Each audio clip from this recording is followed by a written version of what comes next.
Hello and welcome to the Pink Hair Girl podcast. My name is Sally Jane. I'm Sheldene.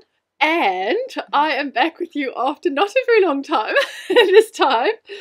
I just have to say an enormous thank you to everybody that reached out and messaged me and wrote messages on YouTube or Instagram or whatever, and that just said it was nice to have me back podcasting. That was really encouraging. So here we are again. And this time, I brought Sheldene with me. Sheldene actually lives next door, literally the flat next door to us. And she's also South African. She was in my crafting group in Cape Town and moved to England shortly after we did. So how long have you been here now? 6 and a bit months. 6 and a bit months, yeah. So how have you found it so far? I love England. I think it's really nice. I haven't found any of the negative things that people have said, because obviously joined a Facebook group and for the people coming over, and I think people tend to emphasize the negative aspects of coming over more than the positive ones. Okay. So I had those kinds of things in my head, but we found it easy to find a flat. We found it easy to find a flat that would let us have our cats. Because you got 4 cats. We got 4 cats that we brought with from South Africa. I found it easy to get a job. I found traveling easy. I must say, though, that's the only time I've seen Brits be rude trying to get on the train or on the tube.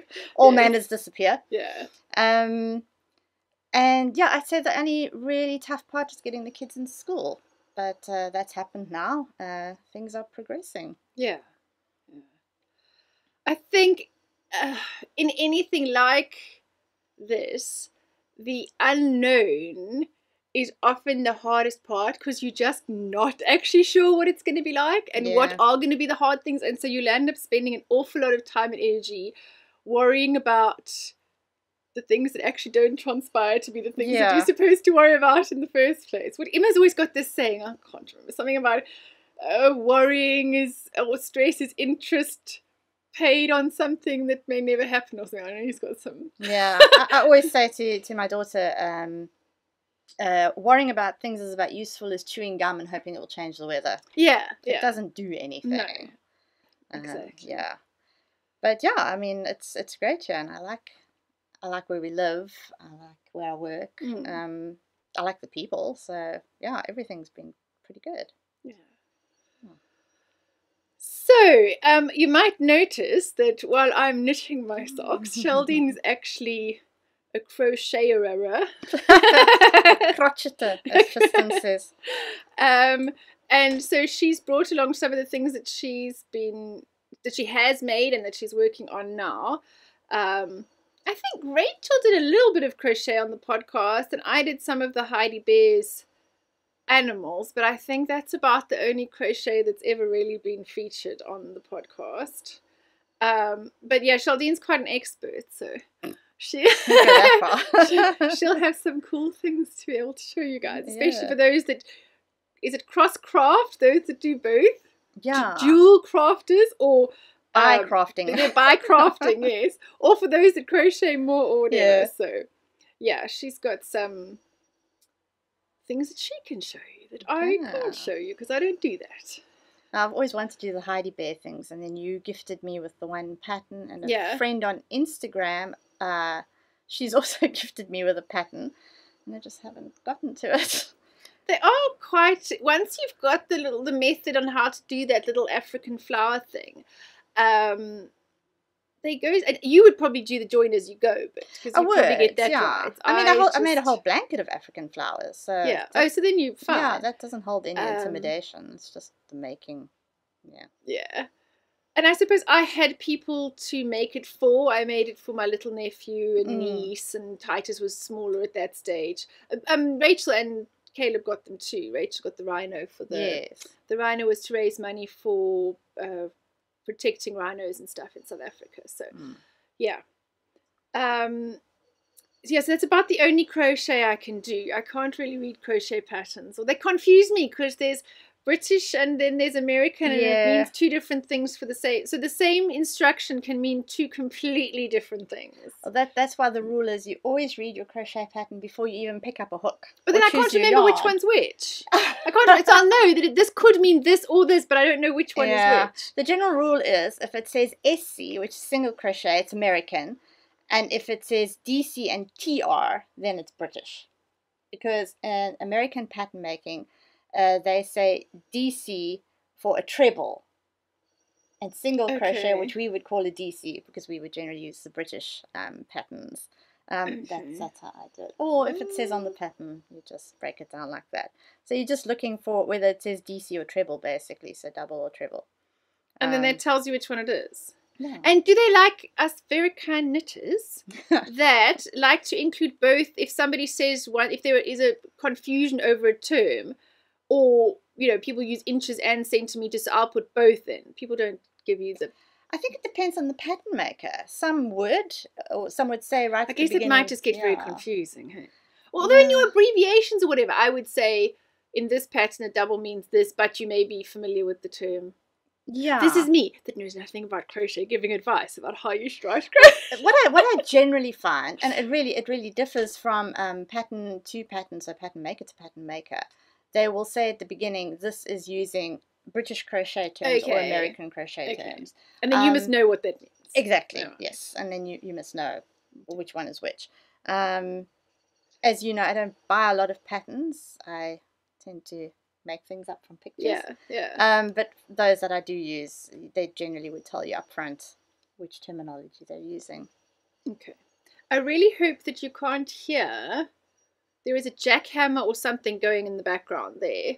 And I will try to edit out background noise. But yeah, if you're hearing a loud jackhammer in the background, I'm very sorry. But that's, don't have much control over that. And I'm not waiting until it's finished, because you never know what time that may be.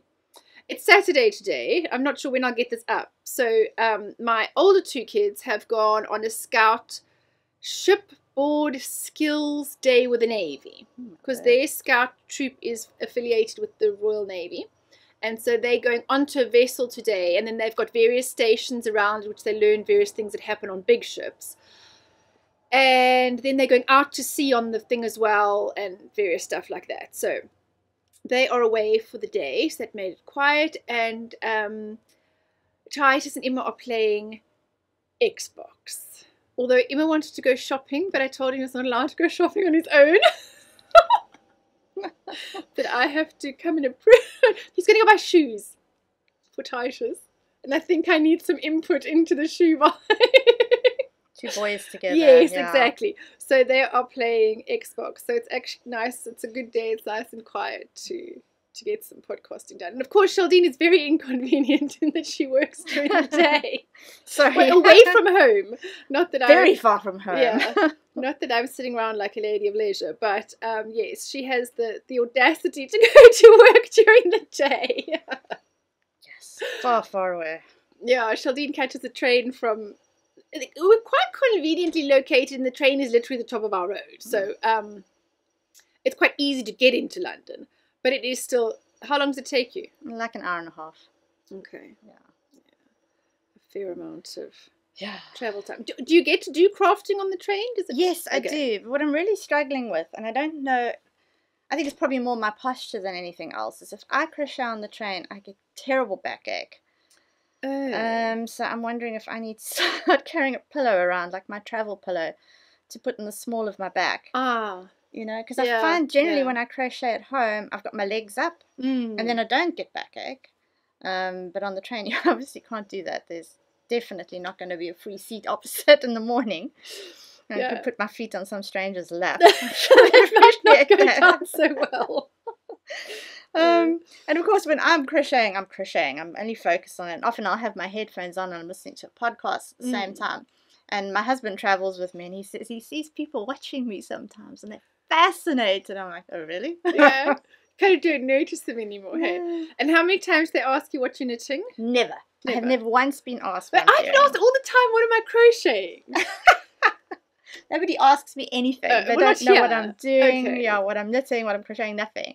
At work, there's been a fair bit of interest because I will crochet sometimes at lunchtime. I'll go and find a quiet spot and take my crochet and my headphones, and then nobody again will bother me while I'm busy, but then afterwards, they say, oh, what you're busy with, what you're making. Somebody from HR came to me and said, somebody told me you craft. And I was like, yeah. And I was like, oh God, they're talking about me. Yes, so that happens. Okay. And what are you working on now?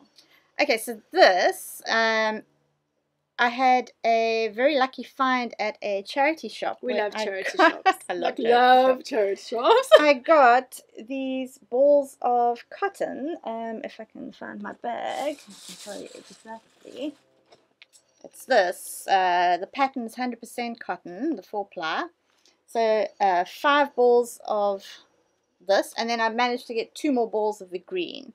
And took it to Sally and her mom, and we debated about what to make and just couldn't think of anything. And then in the end I decided I was going to try and make a pixel blanket. You can't really see, there you go. So that's what I'm trying. I was considering briefly trying an image, a little pixelated image, and I thought, no, I don't have the right colors really to do something specific. So I'm just alternating the colors as I go, and it will end up being as big as it is, which is the way I like making things. So you're just going to kind of go until you run out of yarn, or go until you think, okay, I'm done now? I'm going to go until I run out of yarn. Okay. And then because I've got 2 more balls of this green, I'm probably going to then do a granny square round, just carry on making it bigger and bigger once this part is finished, as you can see. What? I don't put away ends either, don't feel bad. Granny square... So you can border? Yeah, so you could carry on doing a granny square along the border. So I would then insert my yarn and continue, and then when you would get to this join, you would sort of make it work. You put some stitches in there. So you see a cluster of granny squares is typically 3. So when you get to the join, you'd put 2 and 2. Okay. But then you wouldn't put the single stitch in between the chain, just to make it 1. And then when you go over there, that would be a normal cluster, and you go around and around and around.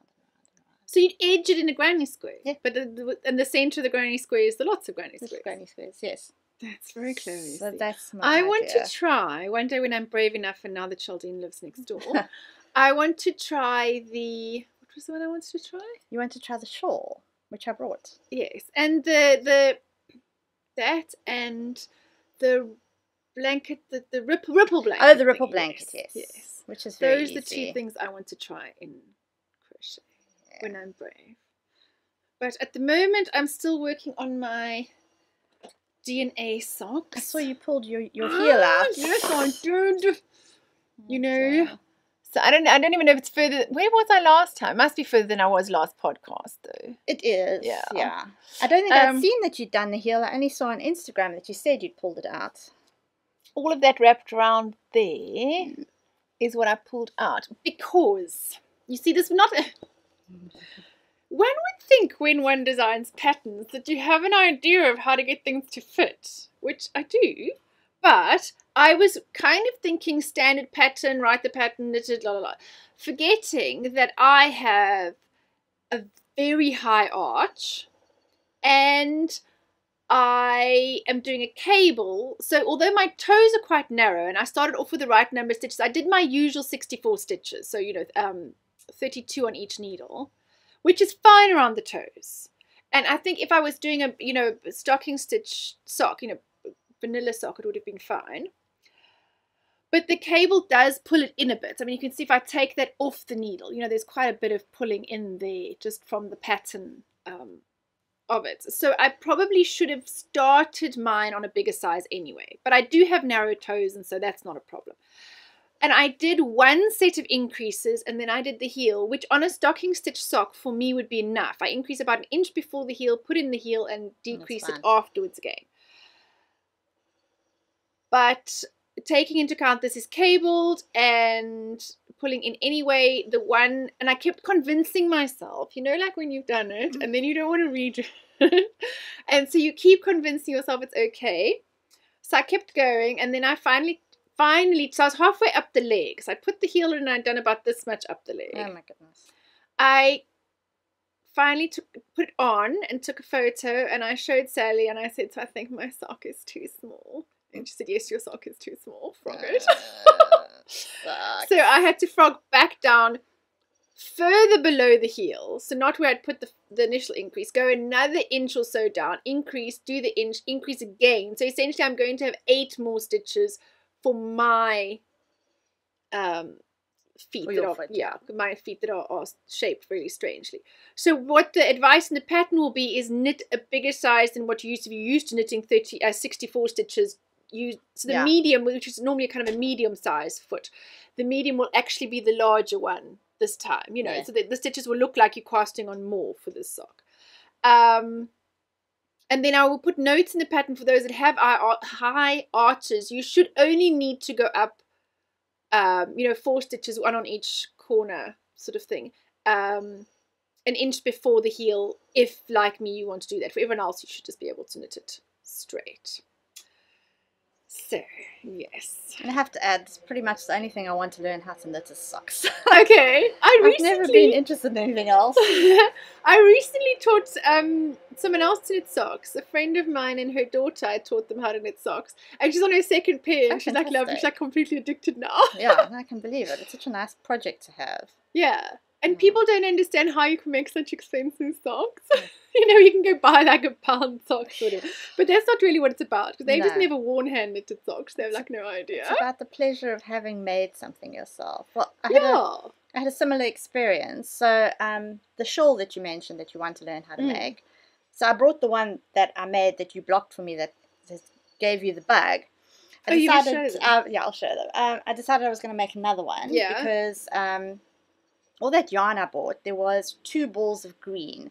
And 2 balls isn't really enough to do much with. So I thought, I'm going to do a shawl. And since I like that pattern very much, and I should actually mention it, it is a free pattern on Ravelry. So if you want to look it up, it is called Runa's 4M Cowl, and it's by Sigrun Wraith.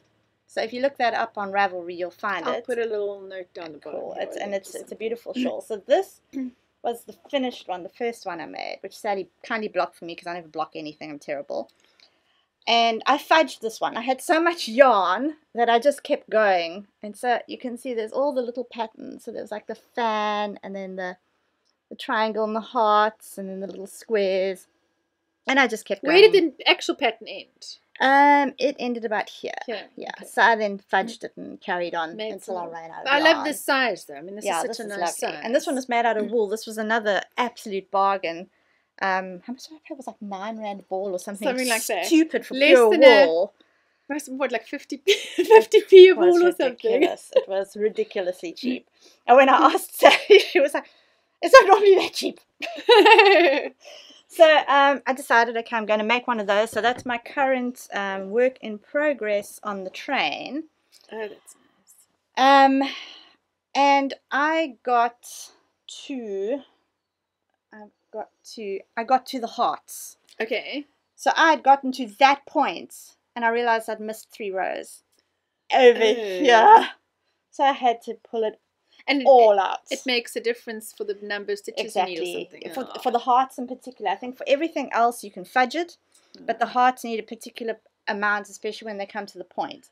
So I got to the point and I realized I can't continue. I actually don't know what to do with my stitches. So I had to pull it out, and I was very, very cross.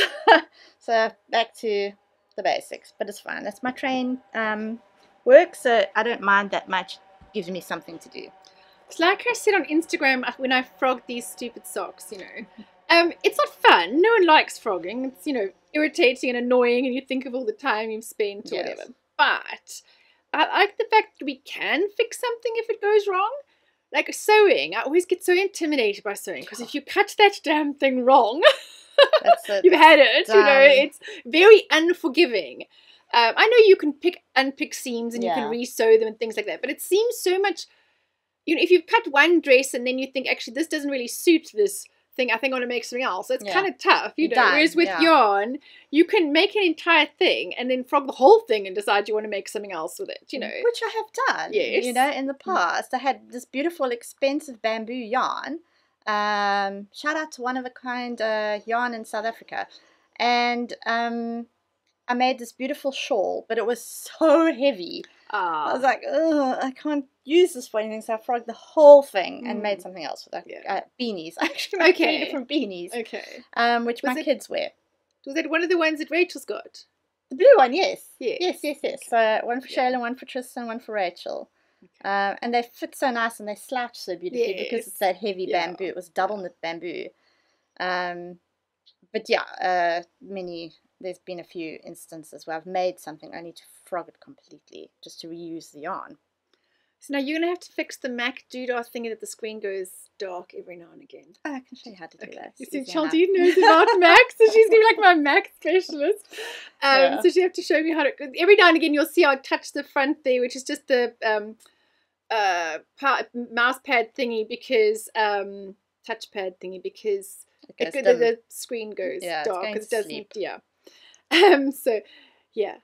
Yeah, but at least knitting and crocheting is forgiving in that way. And it was like I was saying, it feels a bit sometimes like life sometimes. We kind of get into these situations and we think that something can't be fixed or something can't change or we get stuck in a certain way. And although it's painful to frog it or change it or whatever it is, there are very few things that are absolutely forever and that you couldn't change your mind or you couldn't do something else. Oh gosh, having been through that now with the kid, it's so hard to try and get it into a teenager's head that the way you're feeling now is not forever.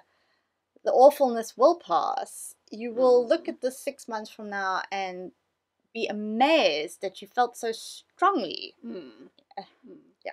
I know we've both got slightly anxious teenagers and moving a very big move at this age I think is quite tough.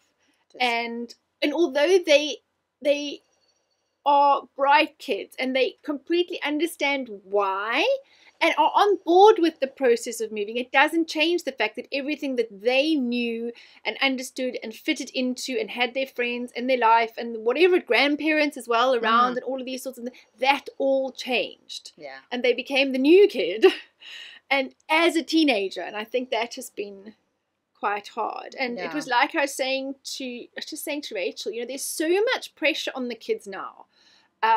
Rachel's actually sort of news in our side is Rachel's actually going to go to school here.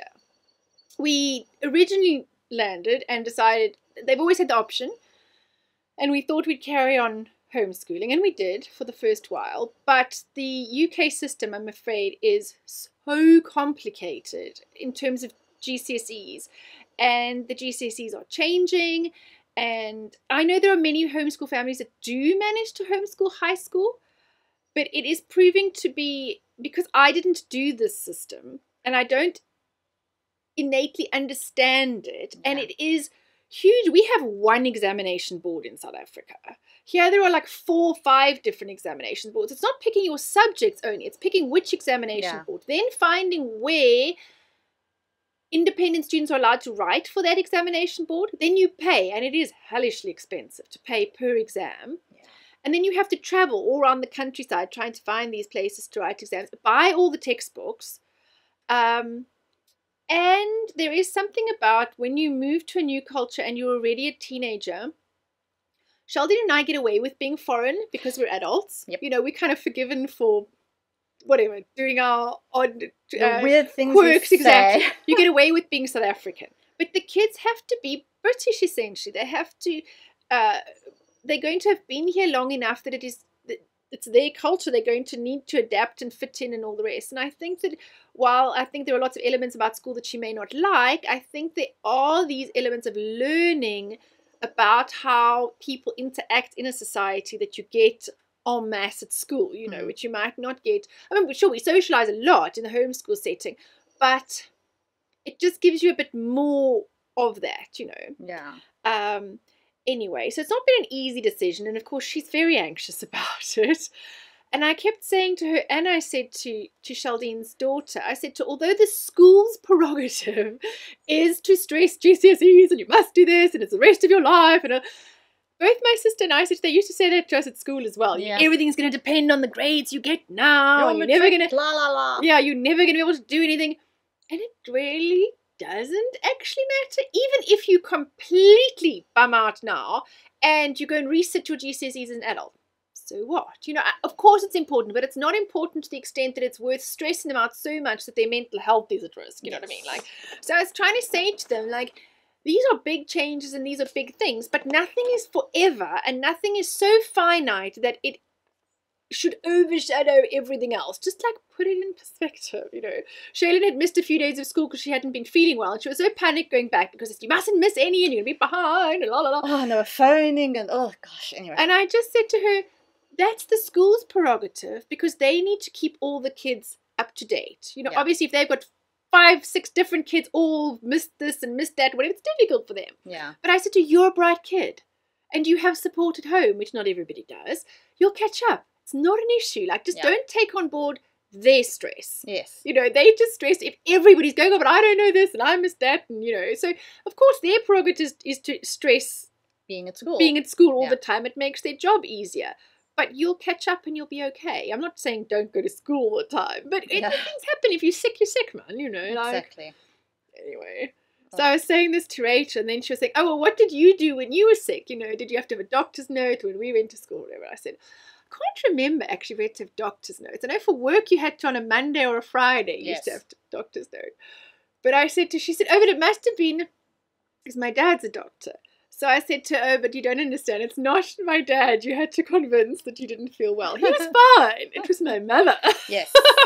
My mother was the one that, you had to be dead. If we stayed at home from school, we had to stay in bed. Yes. The only reason we were allowed to leave the bed was to go to the toilet or to eat. There's no, and of course you didn't have laptops or computers or anything in your room to watch. You could read a book. But if you were well enough to read a book, you probably could have gone to school. You'd have been lying under the covers, groaning because you're that unwell. None of this could lie in front of the TV business because there was nothing of that. I tell you what, it's so ingrained. I mean, those 3 days I was off, I was in my bed. You know, if you're sick, you stay in bed. Yes, you better not pretend that you can actually get up and walk anywhere. Yeah, you know? Go to the shop, heaven forbid. Yeah. But actually, I did go to the shop to get some milk, and that was like the first sign that I'm really sick because I felt crap. Just walking up the road to the shop, I was like, oh, I don't want to be here. I just want to be in bed. Yeah, it's strange. The kind of things you remember from your childhood. But yeah. Anyway, so that sock got frogged, and it's fine now once you've done it. It's, you know, you feel better, and it will fit better, and so that's a good thing. You don't want to make something and then you don't wear it because it doesn't fit. Yes, just because you're being so stubborn because you didn't want to pull it out. Yeah, that's no good either. Yeah, that comes back to your zwieg or zweig sweater. Yes, you've got to make the sleeves the way you like them, otherwise you've wasted all the effort. I must. I mean, I really could do 3/4 sleeves, but I'm not going to wear it as much. And I'm also not going to wear a shorter like this. I know I could have gone for this sort of shape. And maybe once I have a few more long sleeve sweaters, I will then make a make a sort of a shorter variation. But at the moment, I have one sock weight sweater. That's the faded one, with the different colours. And then I've got one double knit one, which is the one that's in the brown on the bottom and it's got a kind of a mustardy colour on the top. Yeah. We're having a lot of brown sweaters recently. I don't know why I landed up with so much of it in my stash. It's a colour I wear so much, but I don't know. And this happens to be brown too. So I am actually going to make sleeves, sleevels as Sally calls them, on this one. And I am really hoping I'm going to have enough yarn to make them as long as I want them. Because that is what I'm going to get the most use out of now. And I think once I have a whole lot of sweaters that are the right, long sleeve sweaters, then I may think, oh, I wouldn't mind adding a variation of this into my wardrobe or whatever it is. But for right now, I actually want another long sleeve sweater. So I think you're right. I do need to make it the way I'm going to wear it the most. Exactly. So that's kind of what I'm planning to do, and hoping not to run out of yarn. Although a friend of mine in Cape Town said that she had some brown which she thought might match. And so even if I just need it for the cuffs or something, she is sending it with my mom, and my mom's coming. Fantastic. not long now, October. Okay. Beginning of October. So just have to get through September. It's not like I'm going to have probably knitted with everything else I'm doing and patterns and stuff and getting kids to school. It's not likely that I'm going to have knitted 2 sleeves by the time she gets here. I'm not going to run out of, before. So fingers crossed it's the right shade. That would be great. Yeah. If it's slightly contrasting and I use it for the cuffs, it's not the end of the world, So yeah, that's the sweater. So not actually really that much further. I think I'd literally picked up the stitches last time. So I think I've done a couple of little crosses there. But I haven't got terribly much further on this one.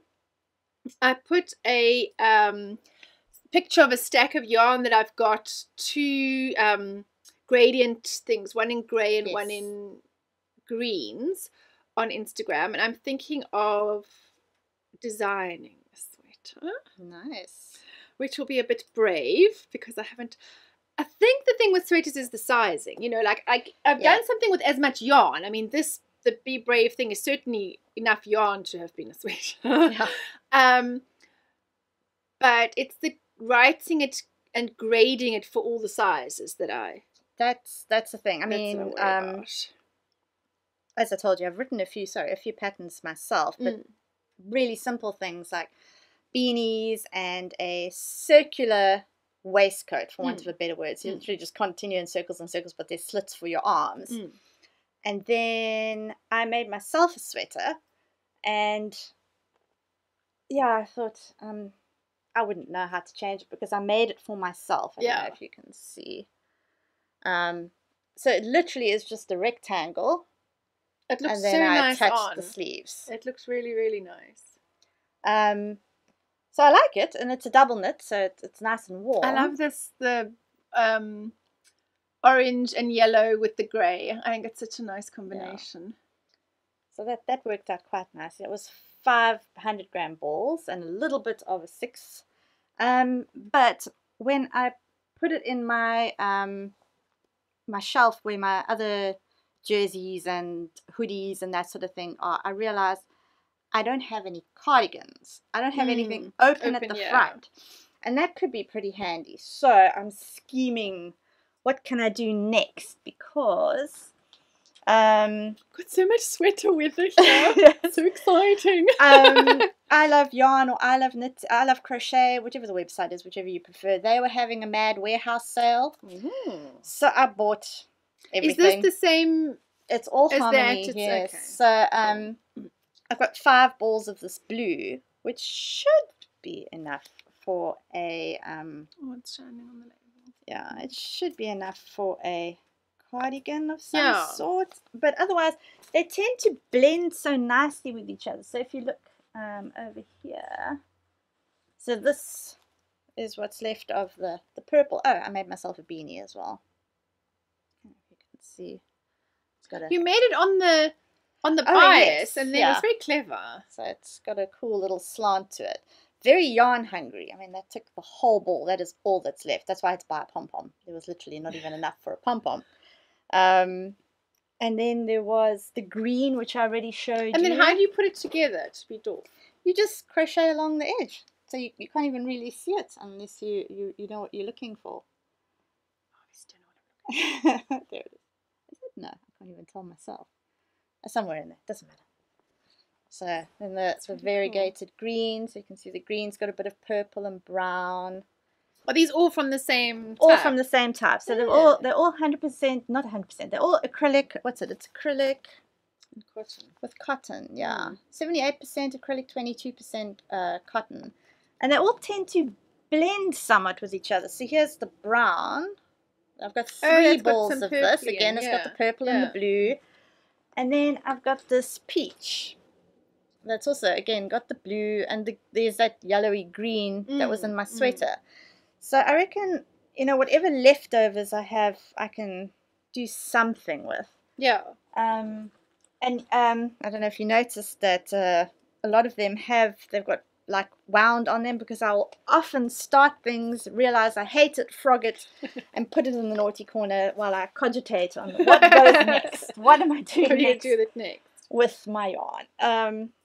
So that's what I'm thinking. So is the construction of a cardigan crochet the same as for I am all about being as lazy as possible when it comes to making things. I think if you were to make this as a typical sweater, you would have a front and a back. Yeah. This is not. This is a tube. I just made a tube. So you can see there's my join. And it's under my arm, so you don't even really see it. So it was just a tube till it got to the length I wanted. Then I split it off, joined another bit of yarn, and did the front and the back. Yeah. And then you just That's the same as you would do for, if you're going bottom up for a knitted sweater, you do the same. I mean, sometimes you do shaping in the, you know. I considered it, and then I just decided, you know what, I can't even be bothered to there are shape some things that actually I think we can we went through a stage, I noticed on Ravelry, everything was very fitted and very shaped. I, having had 3 children, do not have a flat stomach. Same. And I not really wanting it all fitted here and tight over my stomach, thanks so much. You know, I'm kind of more for let's just skim past this bit, please. So yeah, I'm not big into lots of shaping on the side. I know they say you should anyway, even if anyway. So yeah. Because, and can you do a crocheted garment top down? Yes, you could. Though I haven't ever made one. I have made 3 tops in my life. Not big on making wearable stuff. And all 3 were from the bottom down. So 2 were from patterns, and then there was this one which I found a picture and just made it. Yeah. But I'm sure you could. I wonder if you can do the raglan increase, you know, like you do. I don't have, this was a yoke one, where you do the sort of raglan increases down the side, and you would do the, I don't know anything. I'm sure you could. And I suppose it would depend on the pattern as well. You would probably, if for something like that, I would probably need a proper pattern and would actually have to stick to it instead of. So could you do that one essentially, but just do it open, so you don't go round, you go backwards and forwards. I could. To make that would the probably cardigan be pretty simple. Yeah, I just wouldn't have the split at the bottom. Where I've got the little sort of tunic style split. Yeah, I could certainly do that. And it's probably a good idea because having that granny stitch going in between, I think that's what helps save the yarn. Yeah. Because I thought I would use all 6 balls, and I didn't. So maybe if I did it like that, I would definitely have enough. Just having the 5 balls. Crochet is a bit more yarn hungry, I think, than knitting sometimes. It is very. Although some people say it's quicker. I guess it is quicker because the stitch is so big. You can make holes in it. Yeah. Also, the stitches are so much taller. Look at that. Yeah. There's one stitch. It's much, much taller than the little thing that you're doing. Yeah. So yes, it definitely adds height faster.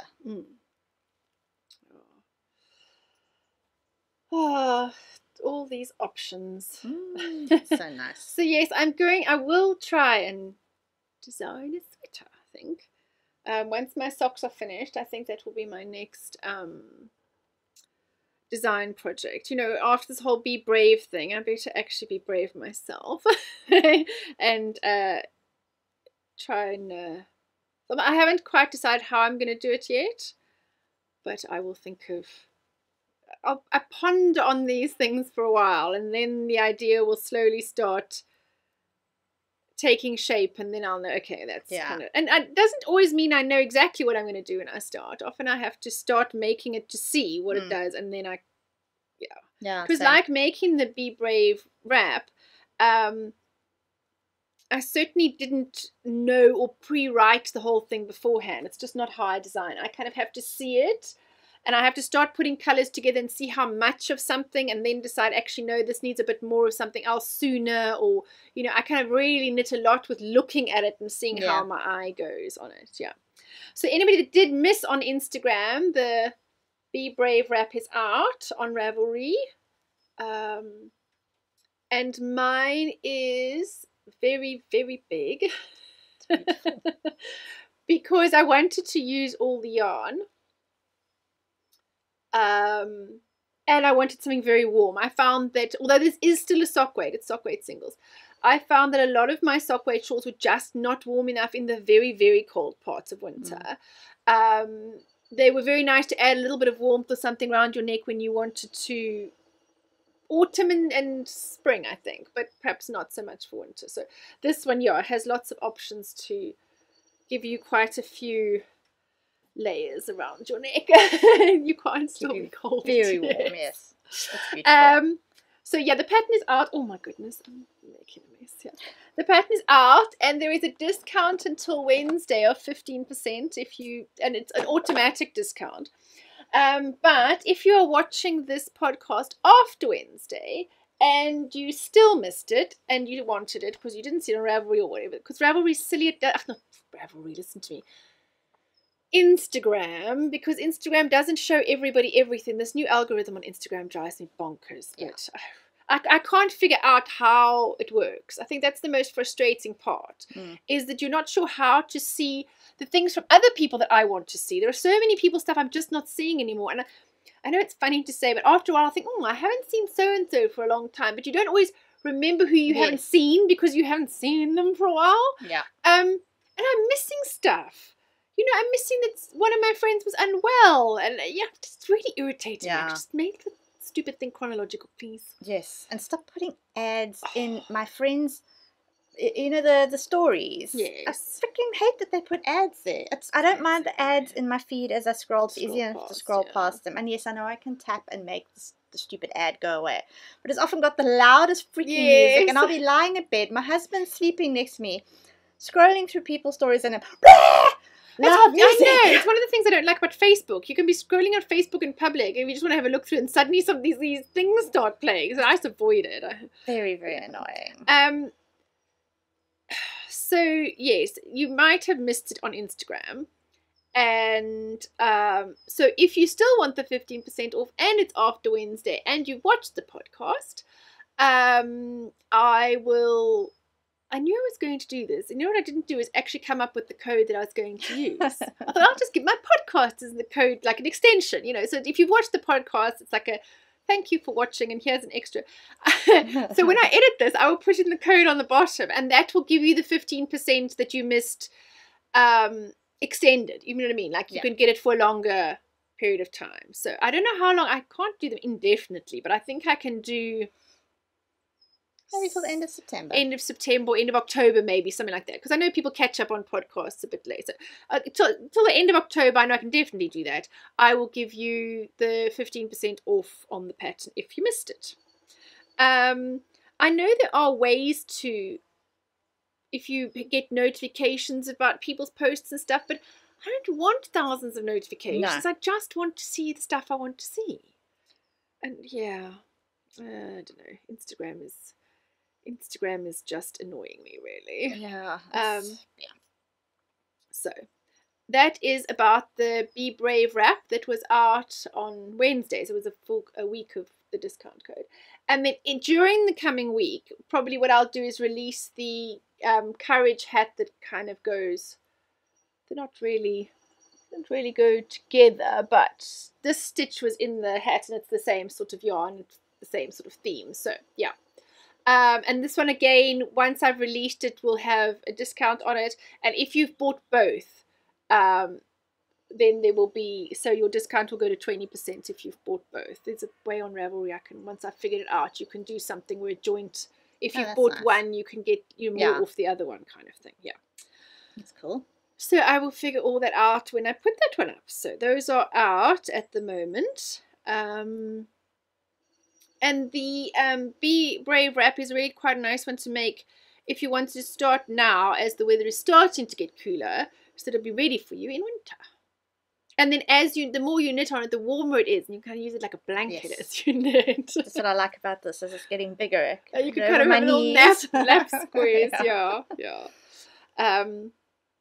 So that's sort of what I've been doing this week. I've ripped my socks out, I've knitted a bit on this, put a pattern up.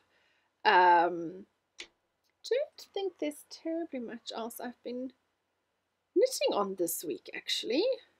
What else have you been working on? Well, besides this blanket, or it might end up being a tablecloth, to be honest. Okay. Anyway, whatever it turns out to be. That, the shawl which I'm working on the train, I am also working on another Lalilala. If you guys like toys and you crochet and you're into Amigurumi, I highly recommend looking up Lalilala. There are these adorable little dolls, and I like modifying them. So I've done Superman, Batman, Iron Man. What was the cat one? We have a Stampy Cat. We have a...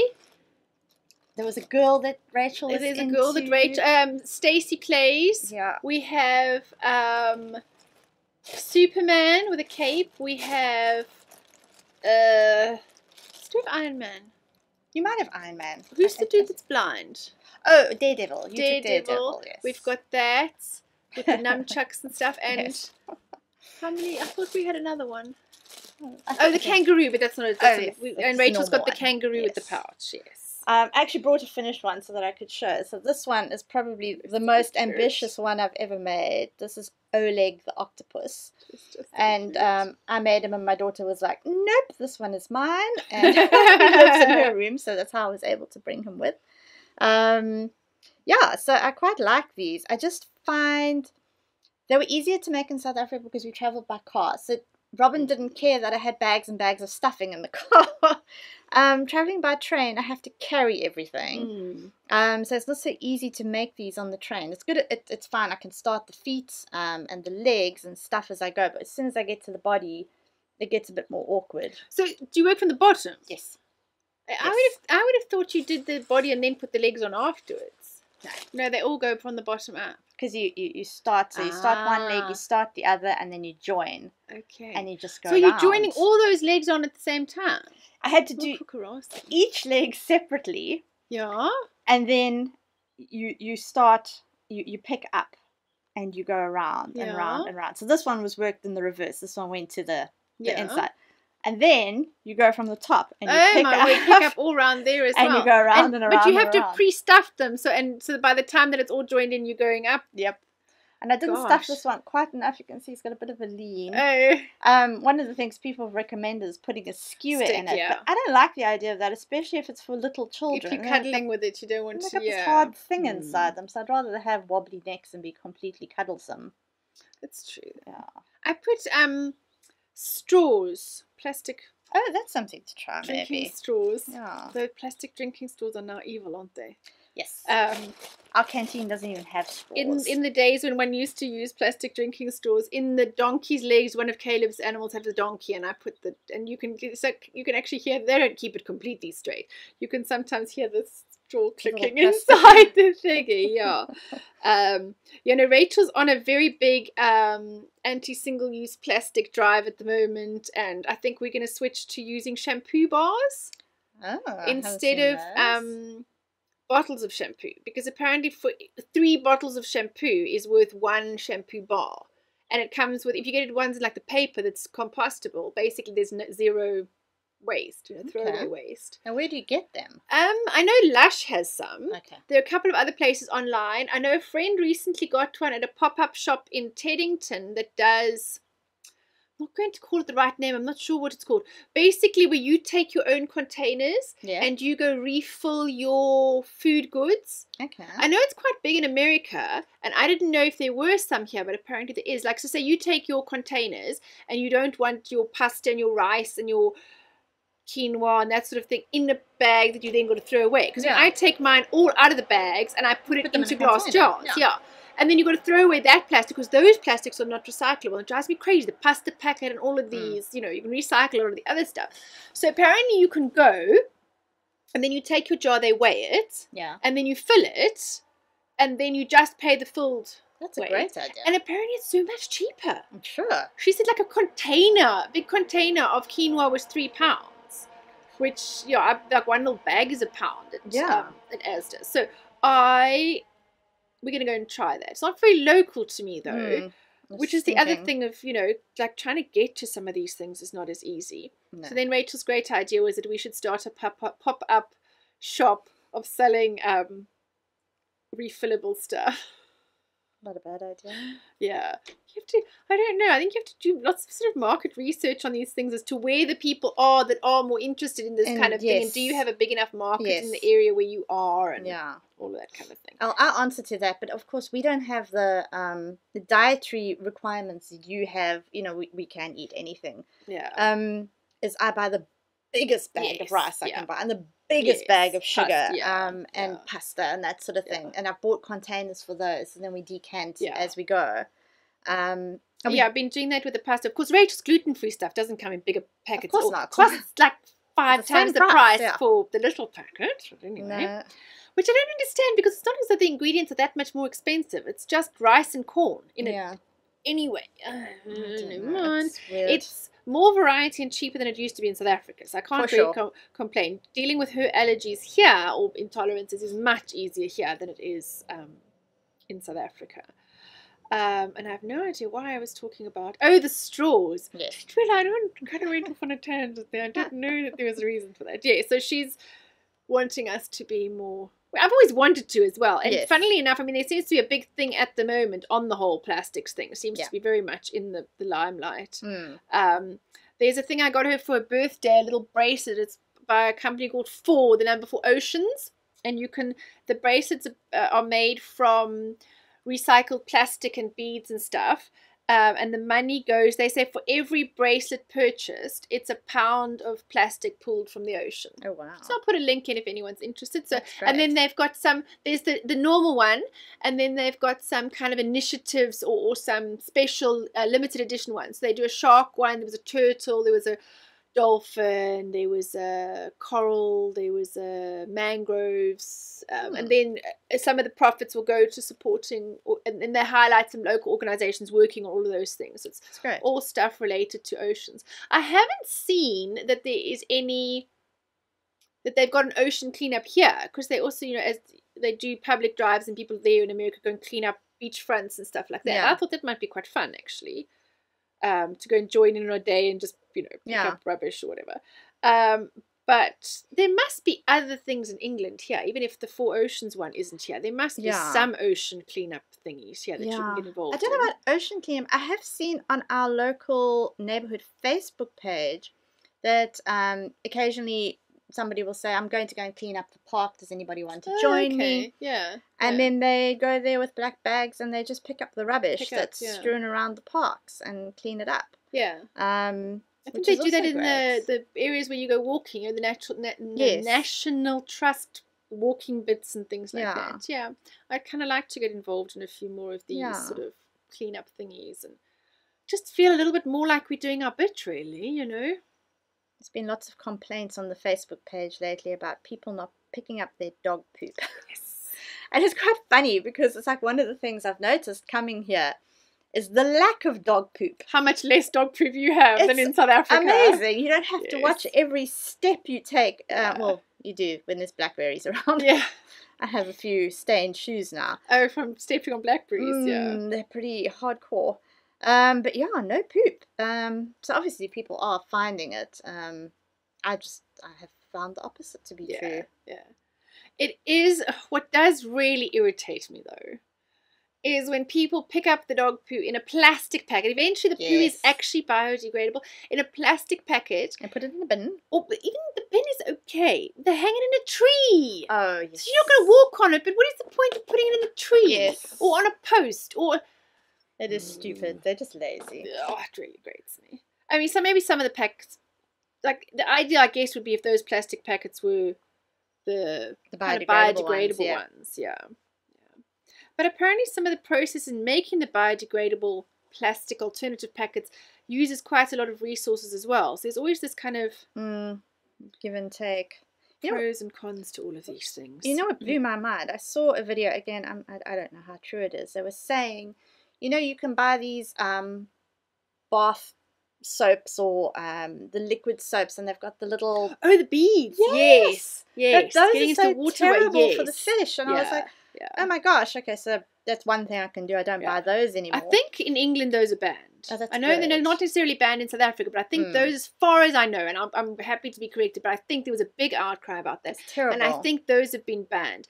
But there's a thing about apparently the amount of plastic that's in our waterways, apparently even in our taps, coming out of our taps now, will have plastic in it. Well, not those specific ones, but just plastic in it. No, I can believe it. And another thing I saw, that you can get all the plastic clothes that we have. And I know we don't think we've got plastic clothes, but anything that's fleece, that's got that poly whatever it is in it, gives off tiny plastic particles from it. Fibers. The tiny little fibers, and you get something called, it was out of stock when I looked on it, because I saw it on the place where I bought Rachel's bracelet for her birthday, the Four Oceans one. So once I've given it to her and it's open, I'll try and remember to show you next time. They're quite cool. And you get this little thingy that you put in your washing machine, and I think it looks like a coral. It's really cute. And it's made from a plastic that attracts and sticks the little thingies in it, and then you just pull them out. And it basically is to say all those plastics going into the waterway, all those microplastics that we don't see, going into the waterways and getting back into our water and into animals and all the rest. Yeah. So, yeah, we seem to have got ourselves in a bit of a mess, haven't we? Yeah. This convenience society has caught up and bitten us horribly in the bum, so we're all going to have to start doing our bit. Yeah. And it's quite encouraging. I don't know. Yeah, Rachel's very into these sorts of things. And I said to her, the possibilities here of even careers and jobs and things in this whole industry is going to be huge. They were saying one of the big things to invest in now is plastic recycling and ocean cleaning up and dealing with all of these things and renewables. I mean, renewables have been a sort of a thing for a while. So, yeah, hopefully there'll be some positives, because I think one can get very overwhelmed with it's all terrible and all the animals are dying and everything's going to be extinct. We made to me. And I guess it always reminds me of that starfish story. You can get so overwhelmed by the enormity of a problem, you can forget about the individual things that you can do. You know the starfish story? No, I don't think I've heard that. About the story is retold many times, and the characters in the story tend to change, but the premise is the same. So there's a guy walking along the beach, and he comes across a little boy throwing starfish, and it's sometimes an old man and a young man and a woman and I've changed the story to fit your scenario or whatever, but there's a little boy and he's throwing starfish back into the ocean, but there are thousands of starfish washed up. At one of those, the tide changed and thousands of starfish were beached, and he's throwing these starfish back into the ocean, and the person says to him, but how can you make any difference? There are so many starfish. It's not going to help. And the starfish he has in his hand, he says, but I made a difference to this starfish. And then he throws it back, So I can think sometimes we can become inactive by being overwhelmed with how big something is, rather than just saying, okay, what could I do? Yes. And just doing something, So, yeah, we're going to start doing our bit of research and start doing little things we can do. It's not hard for me to change to a shampoo bar, and it's not hard for me to say no to straws, and I want to get this like a little kit. Rachel was showing me this woman, she's called like a zero waste woman, she had 2 years, she lives on her own, granted, and she has a glass jar, and in that glass jar is all her non-recyclable waste for the last 2 years. Wow. It's all she's used, in this jar. And then she shows you, like, she takes metal straws with her, she takes her own cup to go and get coffee. In America there are lots of these where you can fill up your containers to buy your food, and all of these sorts of things. So I don't think I'm going to only be able to fill one jar, but we can certainly start doing a lot more. So I must say, at my work there's a big drive to cut down on the recyclable waste, or just the single-use waste. So there's no straws, as I mentioned. They don't have straws in the canteen. There is a little coffee bar, but if you have your coffee in a mug, they give you something like a 50p discount. It's a significant discount for having your coffee in a mug. They have glass plates, they have metal knives and forks, and there's no disposable containers. Apparently there used to be, they've done away with them, so there's no disposable containers anymore. You have your food on a plate. The only concession they've made really is there's still the plastic containers for the salads, so if you want to have your salad and weigh it. Okay. But I must say, I hardly ever see people use those. Pre-weigh plates and just take it off the... No, that's what they do. Oh, so okay. There are bowls, and that's right. what I'm saying. A lot of the people who eat the salads at work, they have it in the bowl. Okay. And then they just go up to their desk. And there are wash bays on every floor. They've done away with buying containers of milk. We get bottles of milk now. Okay. And there's a little section where we put the glass bottles and they get taken away and washed. So they're really trying. you know, as far as they can to be less wasteful and to create less waste. And I suppose in a building as big as that, every little bit will help as well, because we must just generate a huge amount of stuff. And what's nice is I wonder if it makes people think about these things at home as well. You know, like if it's how easy it is at a workplace. There was something I saw on Instagram, and it was saying about how in our society have we thought that it's more convenient to get oil out of the ground, to the whole process of making a spoon, shipping it, you know, shaping it, shipping it, blah blah blah, all the way, and that this is more convenient than just washing a metal spoon. Like how have we got to the point that doing all of this processing and then throwing it away is more convenient than just washing a spoon? It's crazy. It's really, really crazy. But yeah, hopefully things start to change. Now, before we sound too much like Planet Warriors and no one wants to watch. No, but I think normal people have to have this conversation. Try something, even something small. Yes. Make a difference. Yeah, exactly. Anything else you want to show this week? No, I think I have shown everything I brought, which was quite funny to come across Sally's place with bags and bags of yarn and stuff I'd made. Neighbours must think I'm weird. I think the neighbours think we're weird anyway. It's true. Look at our hair. I think that Rachel's going to the same school as Sheldene, and I don't think there are any other South Africans there, so they're going to have a very strange impression of what South Africans are.